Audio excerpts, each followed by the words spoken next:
Okay, are we Check, ready? check. Okay. Okay, welcome to the March 24th regular council meeting for the Village of Cumberland. I would like to start by acknowledging that we are gathering and governing on the unceded traditional territory of what is now known as the Comox Nation.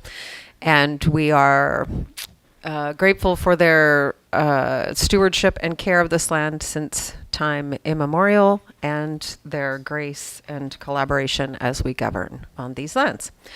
Could I have a motion to approve the agenda with the addition of 8.1, please? So moved. Second. All in favor of that? That's unanimous. And there are minutes from the policing town hall, parcel tax review panel, and regular council to approve. I'll move the minutes. Second. Thank you, and everyone's in favor of those as well. Thank you. And now we have first delegation is Inspector Mercer on policing priorities. Come on up. You're welcome to sit or stand, whichever you like. Yeah. Oh, good evening. Thank you for having me. You can hear me? Perfect. Yes. Not I can speak loud enough. Want to thank council for the invite tonight and for me to present. It's going to be a very brief conversation, or as long as you want, I guess. I just want to thank Mayor Brown again for supporting and being our moderator for the town hall that we hosted.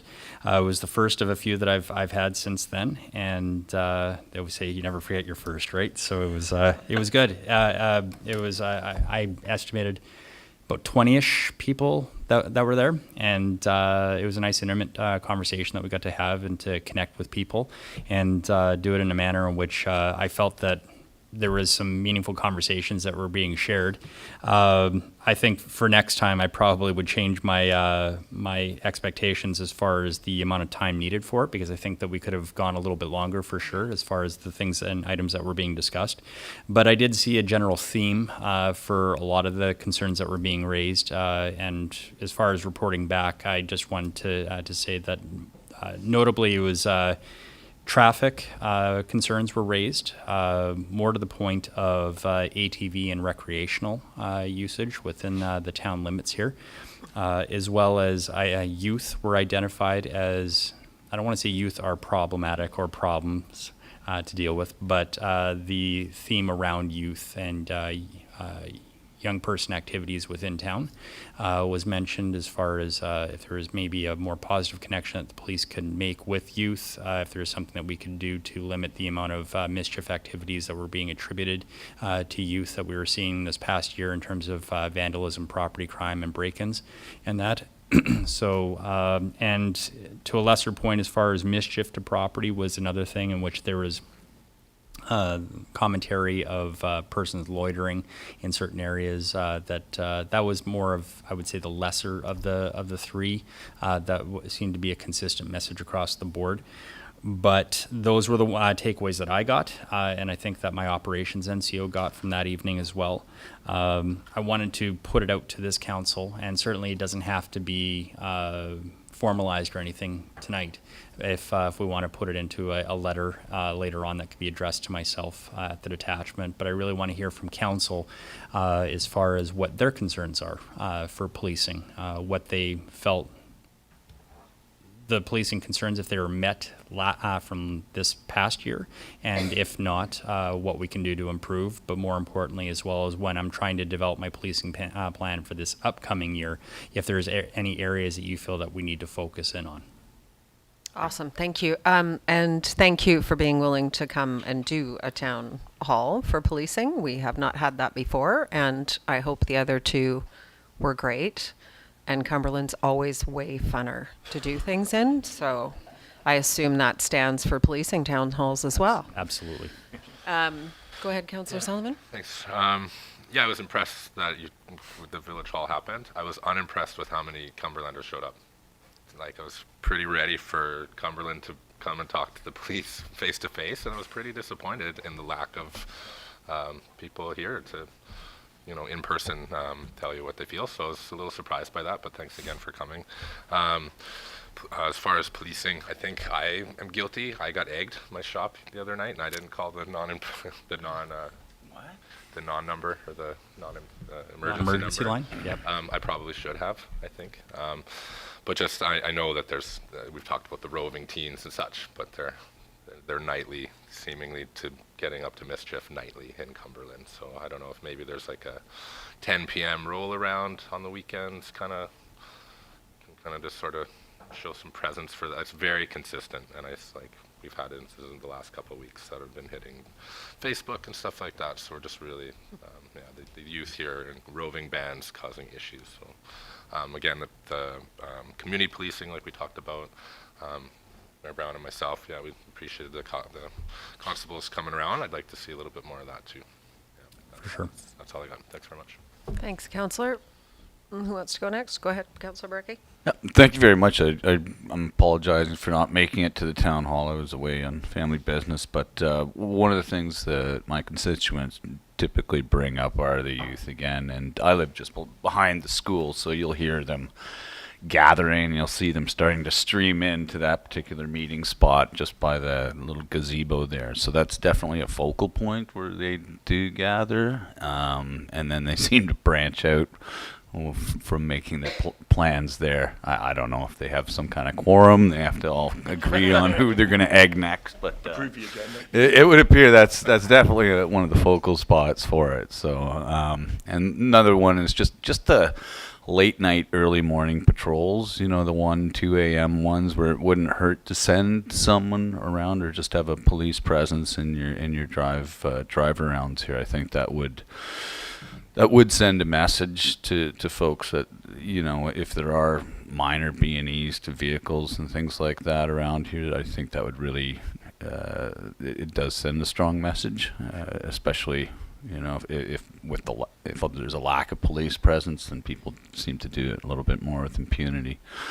And the last one, although I can't think there was just one house in particular, but some of the trap houses, they come and go as time goes on, but more of a presence of the one that I know of some is less of a problem now, but there's definitely still a few out there, and just to have a presence outside those and just get an idea who the characters are coming and going at all hours really would be appreciated. So No, for sure. And especially with those types of locations that you're mentioning, the trap houses, the more information that gets reported to us does help whatever types of investigations that we're looking to do with them, whether it's surreptitious or overt. So I would encourage not just yourself, but any of your constituents to keep reporting if they are seeing, you know, odd activity that's happening at these locations. And then we can, I do a pretty good review of files and stuff, but it's that underreporting that we talk about, that where it's mentioned on Facebook or some other thread or rant and rave that doesn't help us in that moment, where it just, we've got an indicator that there's maybe some more activities happening there, but from a policing standpoint or from an investigative standpoint, it's the persons that are willing to call that information in, that we can source that information back, that certainly helps us do other things when it comes to investigative techniques. excellent. But thank you very much, I really find it quite foresightful that you put this similar community policing in different locations as well in the other communities in the valley. So the town hall has been well received. Well, thank you. Yeah, thank you. I think what we heard from residents and from ourselves are front of mind issues, you know, and those sometimes come and ebb and flow. They're certainly very important when they're front of mind, like youth activity of late. I'd also ask, the proactive or preventative work is often foundation, because I would much rather that, you know, things are prevented and we never see them, than that we have to have them front of mind. Right? So I don't know the balance. You explained a little bit of it at the town hall, but I'd also encourage whatever can be done on, you know, the quieter, proactive side. Just to kind of drill into that a little bit more, when you say proactive and preventative, are you just speaking in terms of like overt police visibility, or something more tangible, I guess? I think I'd say that as the experts in criminology that you undoubtedly are, whatever the sort of crime or events that we see and get concerned about, whatever works to limit those Right. in some way in advance, and whatever the science and the research and the experience tells you, an ounce of prevention is a pound of cure, or whatever the phrase is. Yeah. No, fair enough. And I mean, since I started, police visibility has been a number one priority for me, and I again will plan to roll that into this next coming year as well. I hope that we've seen a renewed, or at least an increased presence, I would say. Probably not to the standard or expectations of what it probably should be, but at least I hope that we're starting to get some positive feedback from the constituents here as far as the amount of vehicles that are being, police vehicles, and maybe not people walking the street, but vehicles in themselves being seen within this area. And if they're not, I still need to know that feedback from you guys, right? If you're feeling that it's inconsistent, that if it needs to be more routine, how that could be more routine in your areas in certain parts of town that might be more effective. I appreciate that dialogue and that opportunity to speak with you about that as well, so I can formulate my strategies better. I have no specific data or opinion on that. I don't have a broad enough perspective. So I think partly how we've addressed Councillor Ward's concern about that proactivity in the past is by requesting community-style policing. So where you've got officers in uniform walking the street, actually building relationships with community members. So, and there's obviously times where you can reach a whole bunch of community members and times where you can't. So the timing is a thing, but just that one walkabout that we had, I think it was in the summer or fall, down in the business community, which had it been experiencing increased break-ins and issues, was so appreciated. So maybe there's a 10 o'clock, cruise of the school grounds every once in a while, Friday, Saturday nights, potentially. Nights very specifically. Those 2 nights very specifically, it sounds like. And also just curious whether or not people should be submitting the camera footage, because lots of us have camera footage now and it's getting shared on Facebook, which is maybe helpful and maybe not. Should they be sending that to you on the online reporting? They should be, yeah. Okay. Again, it's to source where it's coming from, so that we can follow up with the persons that own that video. If there's an incident that happens, whether it's a criminal investigation that we're here, that's typically what we should be doing is our neighborhood canvassing to get that information. But I mean, sometimes there's property reps aren't home, they don't answer their doors. It gets missed in the follow-ups and stuff. So yeah, if they are in instances where they're using the non-reporting line and they want to submit video, then that's perfectly acceptable to say that they have that information for us. But long story short, yeah, I would rather see it in a direct submission to us than as opposed to just posting it online and saying, here's what the police missed, right? Because it makes us look stupid at the end of the day, and then on top of it, doesn't really help us investigative-wise either, right? Yeah, exactly. And then just always wanting to put in a plug for both. I know you're aware of this, so this is not necessarily directed at you, but to the community, that if both parties are willing, restorative justice, particularly for youth, is very impactful. And I would love an opportunity to, I was going to say, get my hands on that group of youth, but that's not what I'm going to say. I'm going to say I'd love to have an opportunity for those individuals to have a conversation with the people that have felt impacted, because we heard it at the policing hall, how fearful people are because of the banging on the doors and the egging and the stuff that's happening in the middle of the night. Not only that, we have a community full of babies. And so if you wake a baby up in the middle of the night, that has a lasting impact on the people that are dealing with that baby in the morning. So there's that. So what I've heard, and maybe we can follow up with a letter, is the evening patrols and very late night, early morning patrols. The community policing, to be proactive, And then we also have had a suggestion, it's in my notes, but I don't know where I got it from, but the 30-kilometer zone beside Village Park is not actively behaving like a 30-kilometer zone. So if there was an opportunity, normally, and I don't think this is you, I think it's the highway guys that come and sit at 4th and Dunsmuir, and they pass out seat belt and rolling stop things. They could do that in the park. Okay. Or I don't know how that communication happens, whether you direct that or have Well, if it's within the municipality here, that would typically be us. Okay. But I am looking to, outside of maybe restructuring something internal once we have a better handle on our resources, to try and incorporate more of rural patrols and traffic initiatives within the rural communities, is also pairing off with a campaign with our BC Highway Patrol to work some of these communities that are wanting not just greater police visibility. And it's kind of a tough call, because there's definitely the community, and I saw it from the one town hall that I had with the CVRD. Everyone loves the idea of the police being in the area, but there's a little bit of an inconsistency as far as what that expectation is going to be.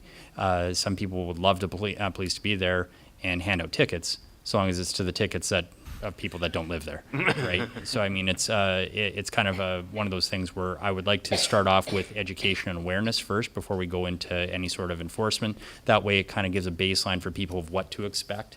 Especially if the residents in their area, and if it gives kids an opportunity that are just learning to drive, or that are young drivers themselves, to understand the rules of the road and not necessarily be hit with a ticket right offhand. It just to curb some negative behavior and promote positive behavior. So I think that's something definitely, Mayor Brown, that we can look to explore, both within house, and then maybe getting our assisting agencies to come in as well and help us with that. Excellent. Thank you. And I just because we've mentioned youth a few times, I just want to say how much we appreciate them, how valuable they are in our community, and how much we love them, and that they need our guidance. And whether that involves an individual having a conversation and redirecting, or a call to the RCMP, either is appropriate as needed.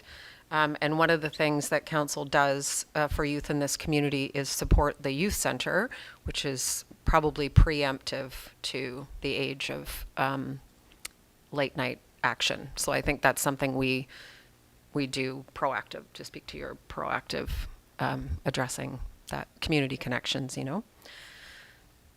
So if we have no more feedback, then there's a recommendation there. Well, I recommend that council receive a delegation from the Comox Valley RCMP regarding the annual policing priorities. Second. Thank you. And we're all in favor of that? Yes, we are. That's unanimous. Thanks so much for being here. Thank you. Okay, next up is correspondence from the City of Courtenay around tariff actions. So there's a series of resolutions there. I'm not going to read it out, but it's asking basically that the city encourage residents, businesses, municipal departments, and everyone we speak to buy Canadian and buy local. Thanks, Inspector.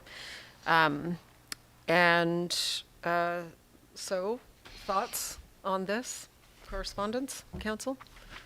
I think it aligns. Sorry, I think it aligns quite well with our procurement policy as it is. But it was nice to see Courtney take that extra step and come up with that resolution as well. So I think if we can join them or tag on or have our own that is very similar. I don't think it's outside of how we do business as it is, but it's nice to see.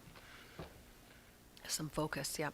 Yeah, I'd agree. I think that we've kind of been fortunate to lead on social procurement, and we've always had very strong values of buying locally.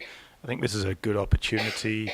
I would expect that staff already are to just ask that question twice at any procurement step as to where this is coming from, and just have a heightened awareness that that we are actually in a trade war, and buying locally in all our municipal procurement is the very least we can do. Okay, so if we are in agreement around that, if somebody wouldn't mind adding to that recommendation a request that staff also commit to the resolution. Or write a letter. Or, Yeah. yeah?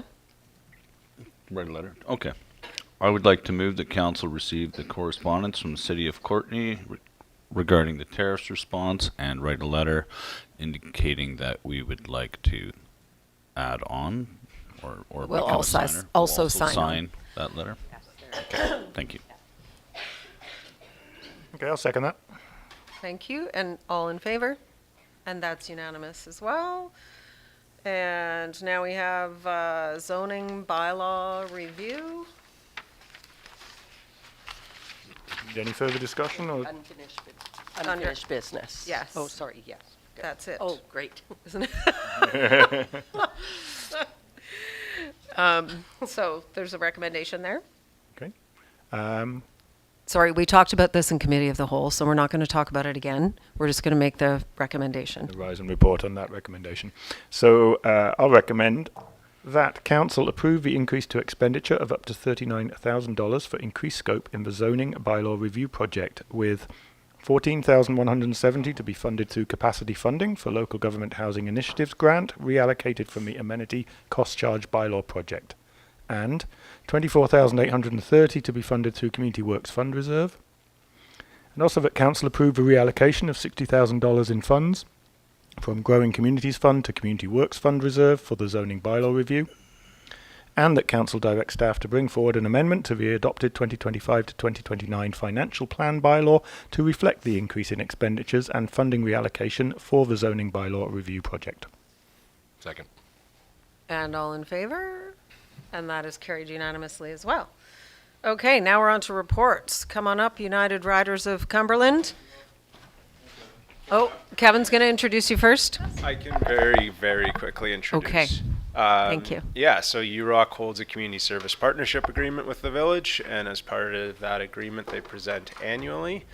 And yeah, I think I don't really need to say much more than that. I'll leave it to Alex, the president, and Dougal, the executive director. So, welcome. Thank you so much. Thanks for being here, you guys. Yeah, you can sit or stand in any combination you're happy with. And you do have a presentation. I'll just Excellent. wait for it to light up. And don't panic when the slide goes dark. No, I'm okay. I'll have some. I got a listen to It goes dark and then it comes back. Yeah. It's like just a Feature. it's a feature. Keeps your eyes. Yeah. Yeah, It's I'll get there. focused. Or Okay. nervous systems. G'day, Kassler. I'm Alex, and I'm currently the president for the United Riders of Cumberland, and I've got Dougal with me, which I think everybody already knows. I know you already done a land acknowledgement, but I also would like to acknowledge that we're on the land gathered on the unceded territories of the Comox First Nations, and that we're very grateful that we're able to live, work, and play here and do all these wonderful things on those lands. I'm going to keep this brief and just talk a little bit about what we as a board got up to in the last year.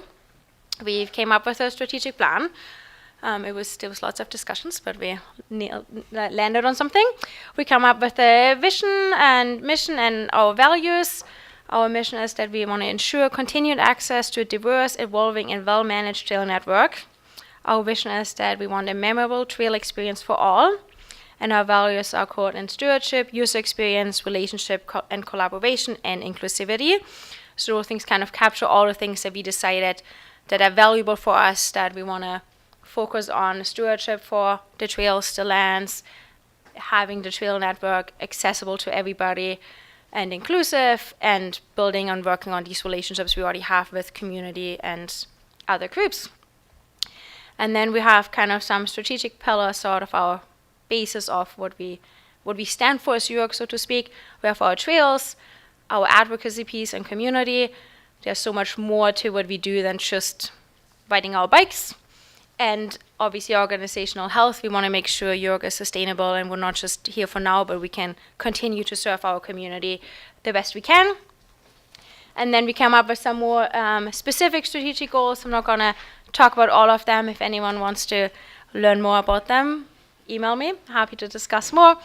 But obviously, stewardship is a big one. We want to make sure the trails we build and will maintain are well-built trails and they can be there for a long time. We want to build on those relationships we have with our community and make sure we are open to everybody and we'll really foster that diversity, equity, inclusion, and make sure we're a well-run board that can, be sustainable and have a healthy financial and board governance that we can continue doing what we do. I think that's it kind of for the board strategic pieces. I just wanted to give a quick overview. And as we don't have a lot of time, I believe I'm going to pass it on to Dougal to talk about the more fun things of what we do.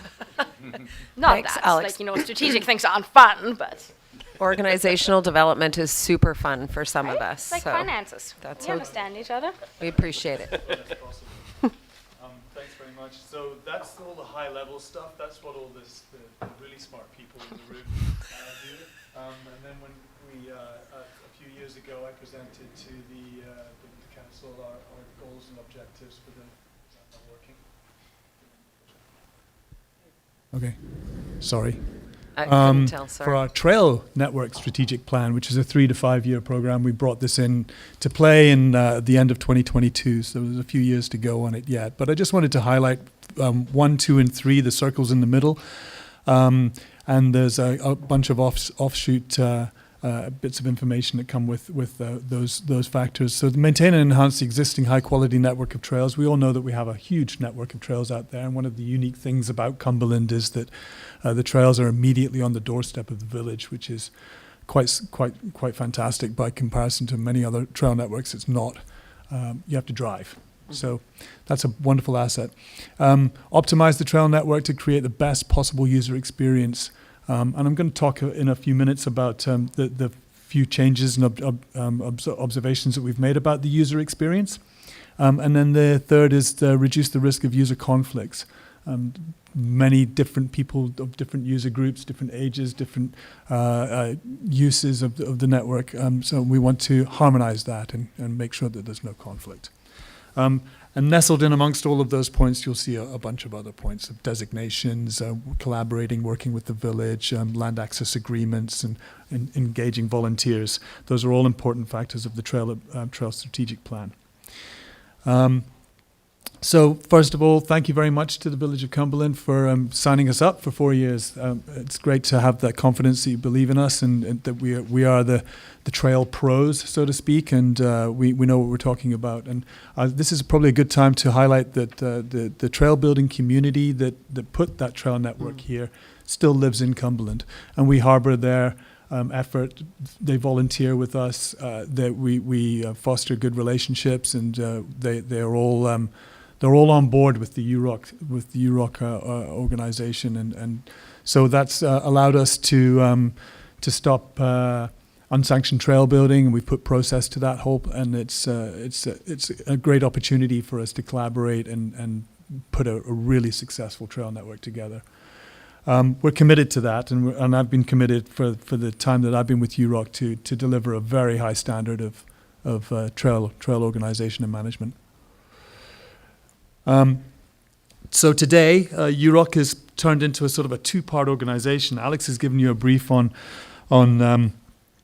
our higher level strategic plan, but really, in layman terms, we do advocate for mountain biking through trails, community, youth, relationships, and the landowners. But the second part of UROC is that we're the trail professionals.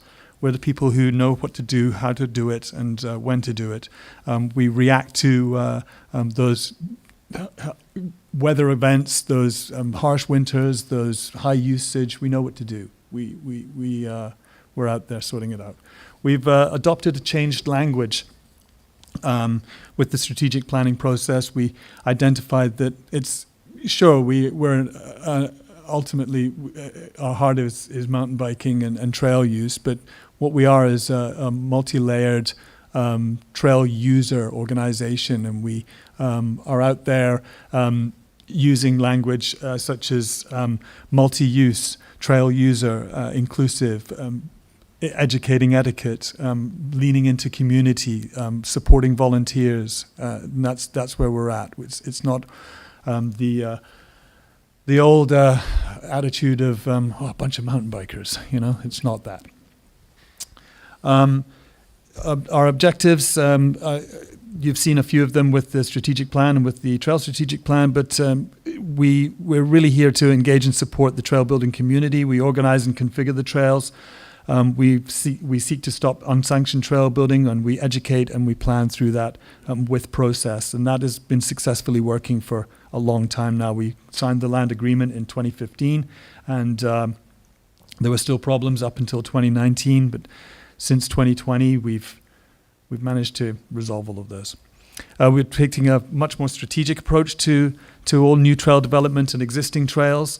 We're leaning heavily into existing trails and not developing a great deal of new trails, but the ones that we've thought about, we've got good reason to put them in there, and they've been supported by the landowners, and that includes the Village of Cumberland.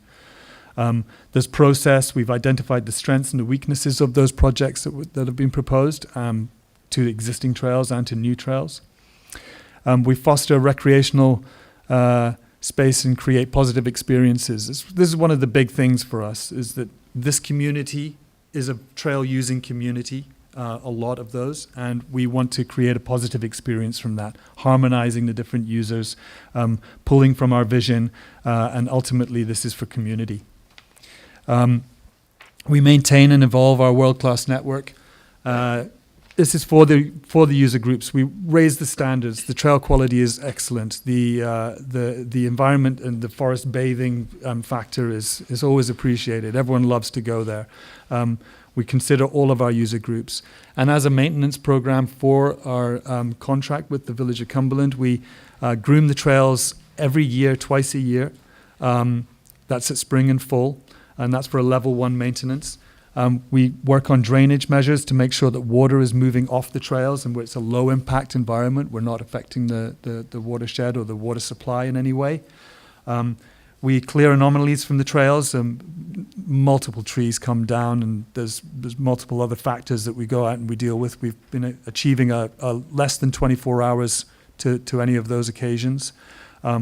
The community is learning how to make a report, and we get those reports and we respond to those reports, and we do it safely and professionally. We do targeted projects, level 2 and level 3 maintenance projects within the network. We're working closely with the staff of the village on bridge repairs and bridge replacements and trail realignment or trail fixing or ecological factors. We're working on all of those. And we have some special projects that we're working on as well, which is over and above and separate to the contract. But we're showing up to work, we're doing the work, and we're doing it to the best of our ability. And then we record all of that work, and we keep a scheduled maintenance chart, and we also offer information on where we think there is an opportunity for a new project or an opportunity for a bridge replacement. We're on top of all of that.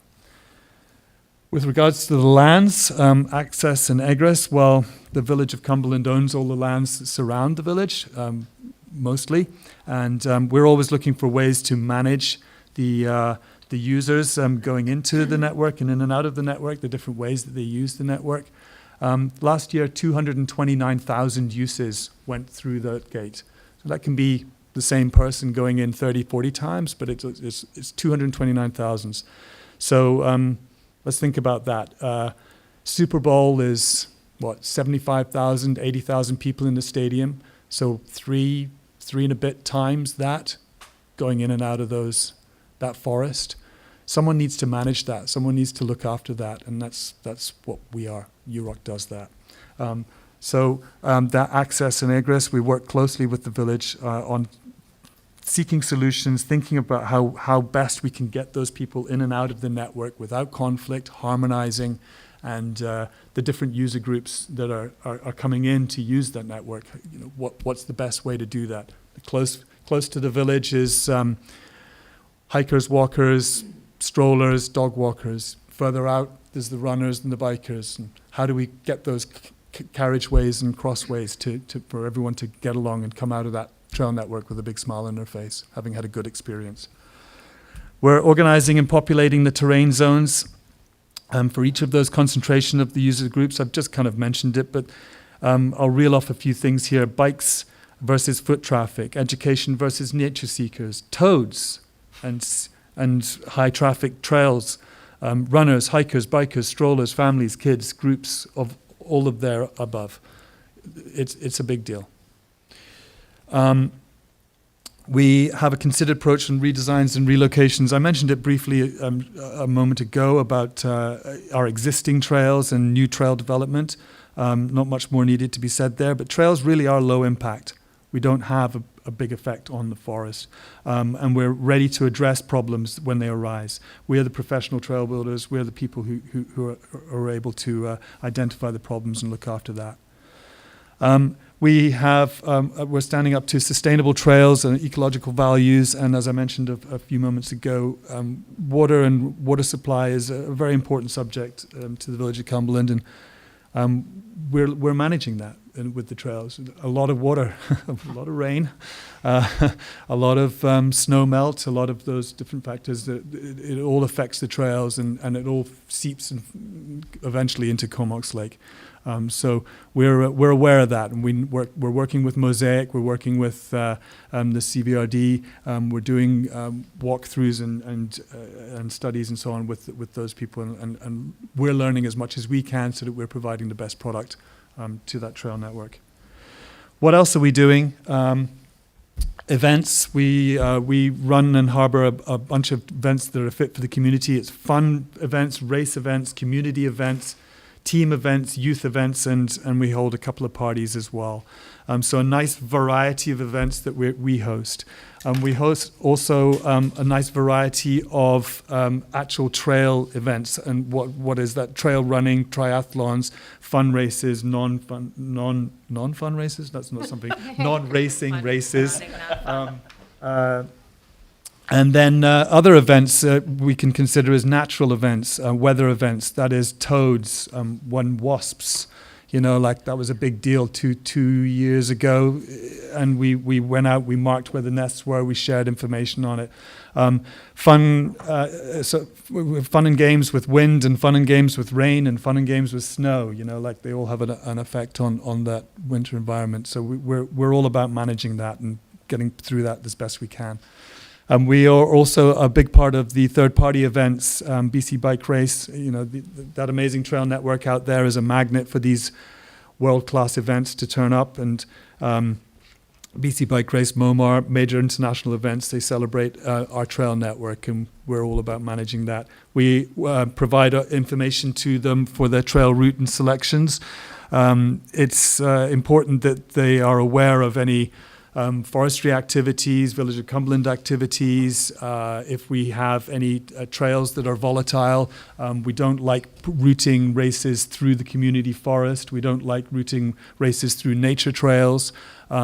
Trails that are of high multi-use in terms of strollers, families, walkers. Let's not put an 800 runners through that trail on that day. So we spend a lot of time working with them, and we're part of the permitting process as well. It's a four-way decision between Village of Cumberland, Mosaic, Manulife, and UROC that we to allow these events to turn up, and we're part of that. We're at the table with that, advising on the trail aspect of it.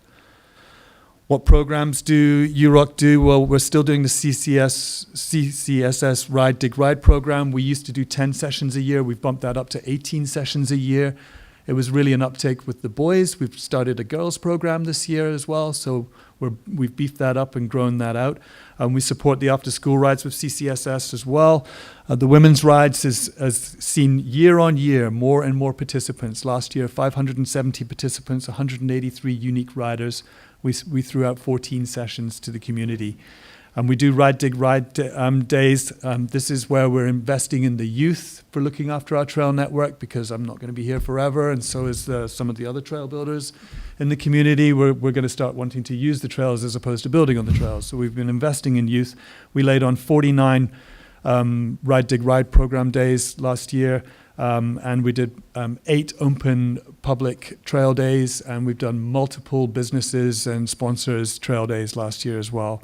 250 volunteers we entertained for our events and races, all coming from the community. So in terms of engagement of the trail network, that's a pretty significant number of volunteers. The trail building community who have key access through our land access agreement is 70 strong. 70 strong trail builders from Cumberland who live in Cumberland. That's a pretty important thing to consider. And we threw a big volunteers party last year. The council has always been interested in what we're doing in terms of adaptive trails, and when I first talked about this, there was only 2 lines on that map. Here we are in 2025, and there's over 60 lines on that map now. So the adaptive interest is really grown. We have a number of adaptive trail users in the community, and it's turning into a thing. So we're going to have to start getting organized on that. And then, as with every other presentation that I've done to council, I've always shown you the heat map, and this is really just to show you one of the big things of the Trail Strategic Plan is to spread users out, create zones, put the right users in the right places. And some of the previous heat maps that I've shown you, there's been some very thick red lines through there, which means that it's a high use. You'll notice that the red lines are spreading out an awful lot more. They're across the entire network now, as opposed to just through thin corridors. We're quite proud of that. So the work that we're doing is working, and we're, as I say, we're quite proud of that. So that's all I've got for you. Questions? Is that what we do? Do we ask Yes, for questions? thank you. That's excellent. Thanks for the information. And yes, we do. We love that map. I know. It's very cool. So questions, council? Who wants to start? I don't have any questions because I don't think you left any room in there for questions. But no, I just heard from a lot of folks around town that you've done a very good job at managing the multi-use aspect of the trail system. That's really important. You know, I mean, I can't ride my dirt bike along Mullenbear anymore, which is a bit of a pain, but no. But no, it's been really appreciated how you've managed that. And as the trail use has grown, you inevitably have user conflicts, but I think UROC's done an incredible job. And the quality of the trails is, you know, you'd think with that much use they'd be rutted out over time, especially following some of the very larger events and races, but it's just on point, so thank you for all your hard work. I just echo that. I do have a question. What are the dues at? Pardon? What are the dues at? Membership To be a fees. member? Membership dues, yeah. So an adult is $30. A That's couple years less ago, I than a asked the cent same a day. question. Yeah, And I $30. Family membership, $100. And the way that we've worked it, What was $100? family membership is $100. Yeah. The way that we've done it recently, and this may change one day, but the way that we've done it recently is we wanted to keep the membership low because we want to engage. We want to be able to communicate and speak with our audience.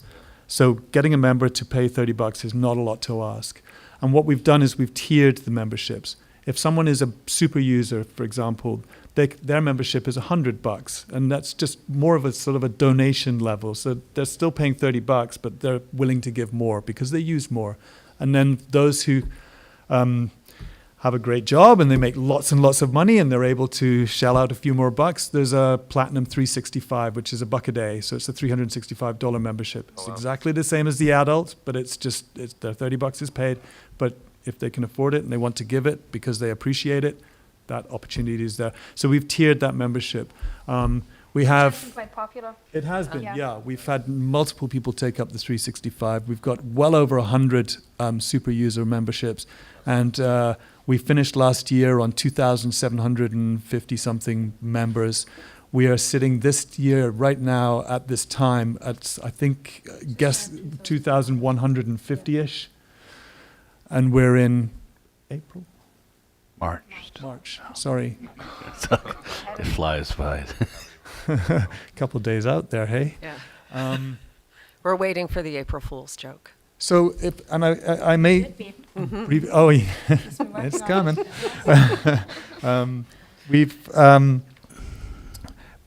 For example, Whistler is 3,000 members. Squamish is 2,700 members.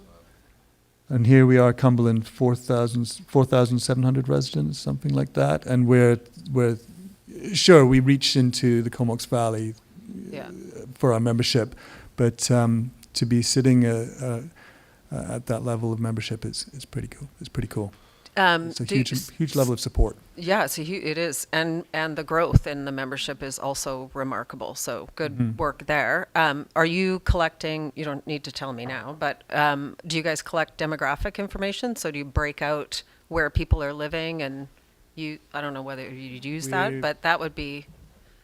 Well, I can answer that now. Interesting. We've spent a lot of time putting together our this year's Trails survey, which we're going to be pushing out pretty soon. But in terms of demographic, when someone becomes a member, they have to sign a waiver, which requires an address, an age, and the membership also has youth and junior membership level.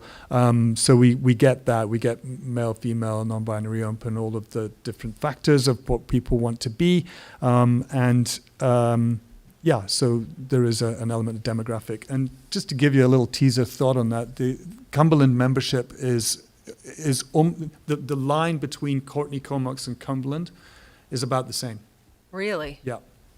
Yeah. Wow. And we can actually see, if you look at the sort of the general demographic of Comox, we're getting a lot of those Yeah. people, like, I don't want to start telling you No, what no. it all is, but we are capturing, Yeah. which is the exciting thing. That's awesome. And the bike shops all support us. It's membership is good. Yeah. Membership's good. It is. So I'll just echo the gratitude for your work. In particular, I am out there all the time, as you know, and the trails have.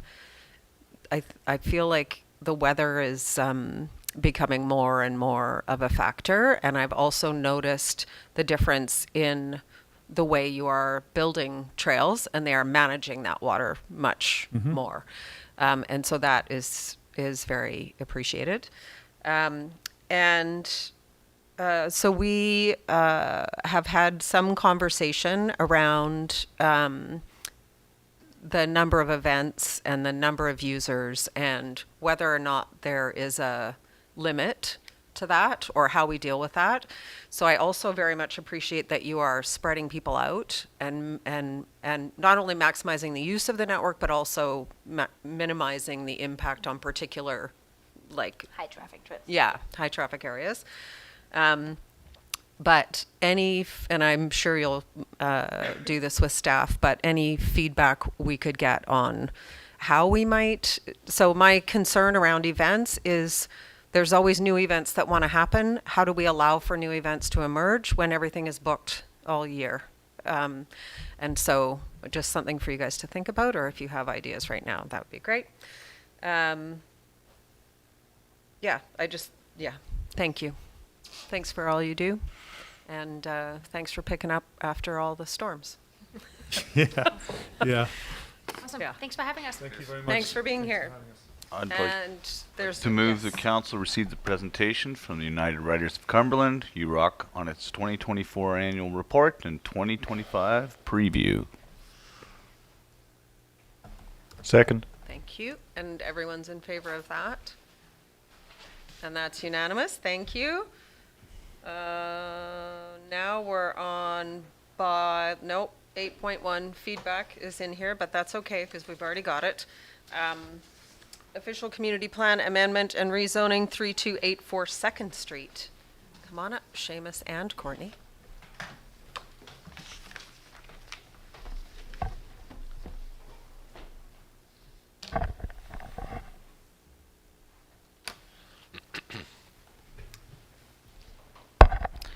Good evening, Mayor and Council. So the purpose of this report is to introduce 2024-01 OCP and RZ, an official community plan, and rezoning amendment bylaws for 3284 2nd Street, also known as the Cumberland Guest House. The applicant wishes to redesignate the property within the official community plan from residential infill to mixed land use. remove the property from Development Permit Area 6, Residential Infill, and insert the property into Development Permit Area 8, Mixed Land Use, and amend the R1A Infill Residential Zone for this property only to permit a motel on the subject property. Now, the report will discuss a development variance permit. However, that's just being shared for information tonight, and this will be brought to council for decision at a later date. So for background, the property hosts a single-family dwelling with 5 guest suites. This property has acted as a vacation rental since at least 2008 under previous ownership, and when that business license in 2008 was issued at that time, there was no on-site host requirement for a vacation rental. In 2020, the current owners purchased the property and a new business license was required. At that time, a building permit and development variance permit was required since it was revealed that at that time, alterations were done to the property without approvals. In 2022, a development variance permit and building permit were issued to resolve these matters, and cash in lieu was collected so that a new business license could be issued. This cash in lieu, of course, going towards meeting the parking requirement on the property for the vacation rental. That same year, Cumberland changed its zoning bylaw requirements to require an on-site host. As of course, there was no on-site host requirement at the time of the initial business licensing in 2008, it was determined that since this use had occurred on that property since that time, it could be considered as legally non-conforming and could continue without an on-site host. In 2024, however, provincial regulations of course changed, and as a result, the legal non-conforming status for vacation rentals was lost, and the applicant was required to have an on-site host to operate the vacation rental. As of course, this operation had never had a on-site host, the village was unable to issue a new business license, renew the business license, and as a result, the operation cannot continue operations owing to that provincial requirement. As the property no longer qualifies for a vacation rental license, a commercial business license is required, and to obtain one, an official community plan and rezoning is required.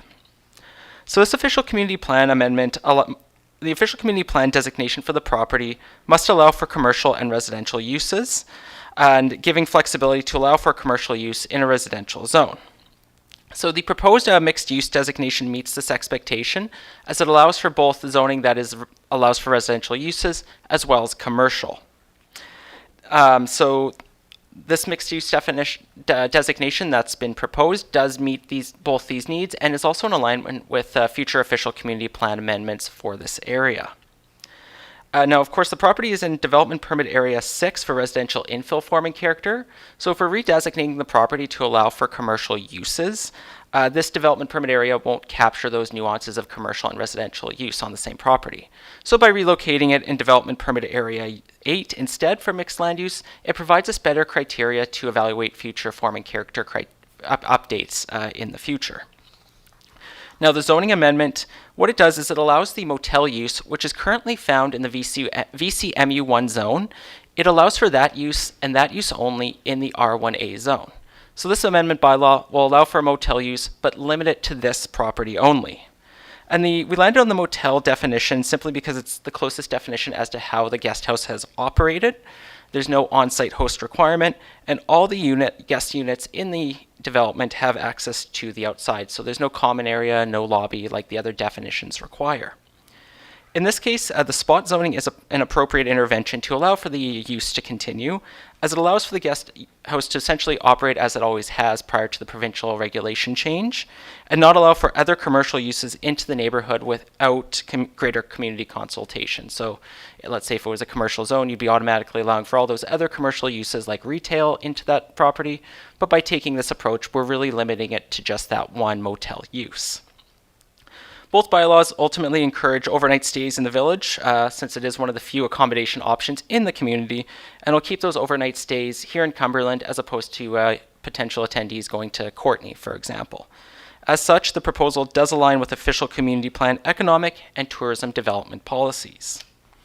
Now for parking, we're utilizing the motel parking ratio as found in VCUMU1 zone, which is permissible as per the zoning bylaw, and based on calculations, 4 parking spaces are required under this ratio. Previously, the applicant paid cash in lieu for 4 parking spaces as part of the vacation rental use, and as such, staff are willing to consider these cash in lieu spaces as counting towards meeting this new parking ratio requirement. As such, at this time, no new parking interventions are required. Bike parking is also met fully on the site, so there's an existing container that's been retrofitted to act as bike storage that meets the Class A1 requirement, and a rack to be installed on site, which will meet the Class 2 or unsecured requirement.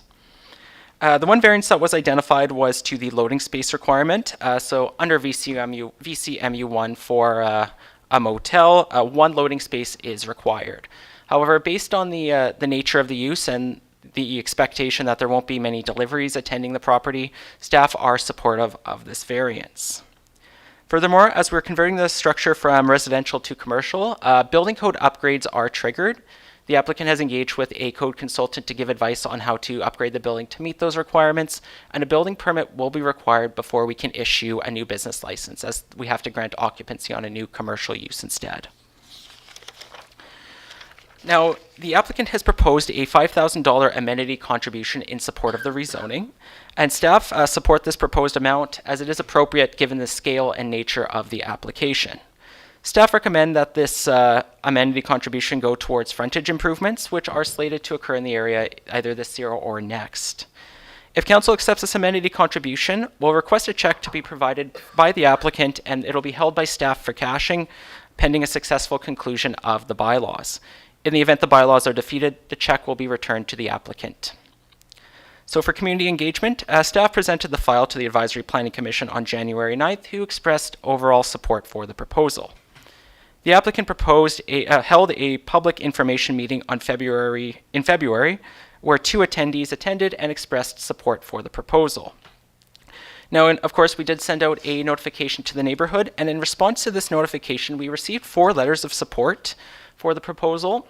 We've received 1 letter of concern citing noise, traffic, and unspecified incidents in the area, and 1 letter of no support where the writer preferred to see the property turned into long-term rentals as opposed to a motel. We also did receive 1 letter of support when the development signage was posted in August of 2024 from someone who had stayed at the Cumberland Guest House, citing that it was an affordable option for them to stay in the community. Now, of course, since we are amending the official community plan, we will have to conduct additional advertisement, as we will be calling a public hearing for this file. We'll also, of course, be issuing a notice for the variance as well, again, in standard practice as per local government regulation. Now, the Local Government Act also requires municipalities to consider with other agencies and other local governments when an official community plan amendment is being considered. However, owing to the scale of the proposal, there are no anticipated impacts to outside agencies or other municipalities. As such, no further engagement is recommended. So there are a few recommendations in the staff report tonight. So the first one is requesting that council grants first and second reading for OCP Amendment Bylaw 1228-2025 and Zoning Bylaw Amendment Bylaw 1229-2025 and call a public hearing. Now, I know in the report the date says April 28th, which of course is the day of the federal election. As such, we'll need to basically call the public hearing for another day, and our new recommended date is May 12th, 2025. The other recommendation is that council consider consultation regarding the official community plan amendment bylaw and determine that no further consultation is required, as well as to accept the proposed amenity contribution. And that's my presentation, and I welcome your questions. Thank you. Thanks so much, Seamus. Questions, council? Just in relation to, well, thank you for that. In relation to like the noises that have previously happened, what is the process for people staying at the hotel or like the neighbors to complain about noises from the hotel? How does that work? Or motel? Standard bylaw enforcement? So it would just be a standard bylaw enforcement complaint. So if there are noise complaints in the neighborhood, then they'd have to just file a bylaw complaint with the village. Just a question. So the way the guest house stands right now is great. I have no problems with it. Does this amendment, could someone knock it down in the future and build something dramatically different on site? Which, just out of curiosity, maybe go 3 stories or something and have a 3-story motel block there, which wasn't the original use. Of course, right. So what the property will still be constrained by the existing zoning requirements of the R1A zone, so lot coverage, setbacks, and height. So we're not recommending any changes to those standards, and if, let's say, the building was to be demolished and someone wanted to build the new, they would be constrained to those standards. So it would be quite limiting Because like most, for example, the VCU-1 zone has a higher lot coverage and GFA requirement. So just by having the lot coverage and the setbacks, it would limit the development quite significantly. Okay. No, that was basically my main concern. Thank you. You just asked you just asked my first question, so thank you. My second just arising, the public hearing. That's a little bit out in the future. I'm sure the applicant is keen to move this forward as fast as possible. Is there, well, I'm sure there is a reason for not holding it sooner. Yeah. So, sorry, you're just wondering how come it's a bit later in the future? Well, the original date was over a month from today, and now we're talking almost 6 weeks, and so it all just makes extra time before the applicant can proceed. I see. Yeah, and what it comes down to is a required notice period. So we do have to issue a notice in the Comox Valley Record twice. So the 2 preceding weeks before the public hearing, and then we have to issue a standard notice to the neighborhood, like a 75-meter notice. So it is a bit of timing, and we also want to make sure we line this up with a regularly scheduled council meeting as well. Okay, understoed. That's fine. There's a necessary lead time. It's a shame for people. Yeah, it is unfortunate with the call of the election. Can I ask the property class for taxation? What is it currently, and will it remain as that? Yeah. Currently, it's Class 1. And then what we would be expecting is that once BC Assessment receives notice and that they'll review that class, and we would talk to them about a different class. So we'd expect it to be Class 6. 6. Right. Just for comparison, is the hostel downtown Riding Fool, is that a Class 6? Correct. Right. Okay. Yeah. Just looking that the accommodation providers are on a similar footing, as it were. And I'll just add on to that as well. So as part of our building permit process, once occupancy is issued on a building permit, so in this case, once the building inspector is satisfied with all the interventions and approves their occupancy and final, we do notify BC Assessment. So that's when that connection will be made. Okay, that's all great. Thank you. And I comment, sorry. I've always just loved that property since the previous owners. A family of mine have stayed there when they visited town. I really appreciate all the effort they've gone to continue operation and maintain that amenity and provision of service in the village. I just have one more point. I do support this in principle, but I do have an issue a bit. If we're switching over to a motel, generally somebody is there to be responsible for what happens at the property. So I do feel there's a little bit of a lack of accountability for the neighborhood if there were issues like that, to have to rely to our bylaw rather than the motel employee. Does that make sense? I was going to suggest maybe a sign on the property with a phone number for a caretaker or owner, if they're, that might solve that. Rather than someone having to call bylaw, they could go directly to the people who are. Yeah, and what we can do is we can we'll look into that a bit further, and what we may end up doing is just seeing if we can condition on the variance that they post a sign with the contact information. Yeah, same as short-term rentals. Exactly Yeah. the same, yeah. And I think they may already have a sign up on Yeah. the property as well, but I think we can investigate that further and bring that back. Awesome, thanks. Thank you. Yeah, I just wanted to say it's a long-standing business that I think all of our families use, so much appreciated.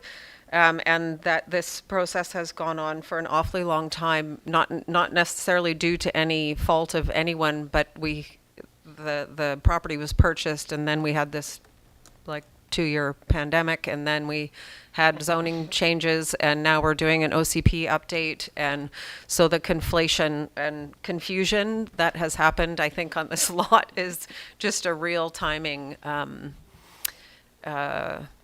nightmare, and I feel for the owners and appreciate their patience. And so my only concern is I don't see the parking on the map, but I know where it is. It's along 2nd Street. And so the crossing 2nd Street from Penrith, particularly coming this way, is quite dangerous because you can't see past the cars. So, and I know we're doing a treatment of Penrith, and I just wonder if we could suggest maybe a roundabout or a 4-way I don't know, I don't want to suggest a four-way stop, but if a roundabout is not planned there, that might be a solution to that visibility thing, because at least we're routing people in a motion, or, you know what I mean? Yeah, I think we can definitely pass that on. We've had some internal discussion and some preliminary look at what the options would be for Penrith there, and I think it's those intersection concerns are known, so we're looking for a solution. And it's not just their intersection, it's the intersection at First and Penrith. It's like the intersection all along that very narrow, crowded street. And just confirming, because we have not completed our OCP, that this actually does have to, if it was in alignment with our OCP, we would not have to have a public hearing, right? Yeah, so since it's still technically a residential to a commercial, we would, even if it was an alignment, we would still have to call a public Right. hearing. Okay, there's no way out of that. Okay. Yeah. That's great. There's a recommendation there, Council. Thank you for all your work on this file. Oh. Actually, say one more Yes. thing there. The neurons were firing a little bit. Yeah. Is this nuance where, like, Seamus is absolutely correct that we aren't prohibited from having the public hearing when Yes. it's a commercial use. But if it was consistent with the OCP and we're just rezoning, council still has the option to waive the public hearing. That's right, It's yes. really complicated, like kind of two things going. There's two reasons why there might not be a public hearing. So it is a good point. If the OCP was already amended, but if the OCP did allow this use, Yeah. then council could choose to waive the public hearing. But I don't think that's actually would be planned for. This isn't like a neighborhood scale change in this OCP review. It's a very lot specific change anyway. Sorry, just totally clarify. We do not have an option to waive this public hearing right now. Is that what you're saying? That's correct. So in this case, we have to call a public hearing. Thank you. Okay, I'll move the council give first and second reading to bylaw 1228, cited as official community plan amendment bylaw number 1228, 2025, and bylaw 1229, zoning amendment bylaw number 1229, 2025, for 3284 2nd Street, legally described as Lot 1, Block 5, District Lot 1, Nelson District, Plan 522, and that a public hearing be called for May 12th, 2025. Council consideration council considered consultation with organizations and authorities and determined that no further consultation regarding official community plan amendment bylaw number 1228, 2025 is needed, and that council accept the proposed amenity contribution from the applicant of $5,000 for frontage improvements along 2nd Street or Penrith Avenue. That's it. Second. Thank you. And all in favor? And that's carried unanimously. Thank you. And next up is the zoning amendment bylaw, 1225, which we could move because we've seen it several times now. So I'll recommend that council adopt zoning amendment bylaw number 1225, 2025. Second. Thank you. All in favor? And that's carried unanimously. And Councillor Sullivan, this is the business licensing around cannabis. I don't know if you want to run away for 30 seconds while we do this. Is he out of the room? He can't hear what we say about it? Okay. I'll move the council adopt business license amendment bylaw 1226 to 2025. I guess I'll second. And we'll all vote in favor of that. Yes? And that's carried unanimously. You can come back. Thank you. And notice motions and announcement. Oh, there's none. There's none right now. Questions? Any questions? The gallery's gone. Nothing online. Nothing online. Okay. So there's a motion to move into closed with the addition of law enforcement.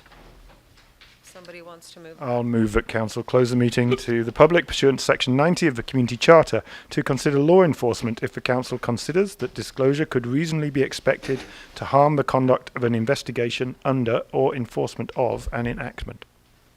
Thank you. Seconder? Thank you. And we are all in favor of that?